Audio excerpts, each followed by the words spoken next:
Hello, it's Lee Bernstein here from LoyaltyDog, and let's take a quick look at the dashboard, which is the first screen that you see when you log in to LoyaltyDog. On the left-hand side, we have the various tabs: dashboard, programs, customers, offers, reports, and of course support.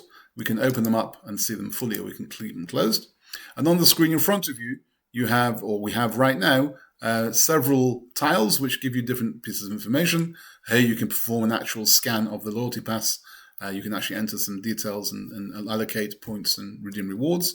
You can see the rewards that you have in front that you have created, if you've created rewards at this time, but they'll be located here on the right-hand side.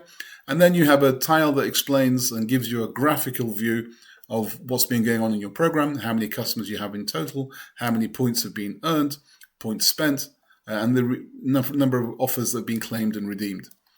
Furthermore, we've got a bunch of dynamic graphs, so you can change the time frames and see different bunches of activity, people who have joined, how many points have been earned, how many rewards have been redeemed, what actions customers are taking, and who's done what.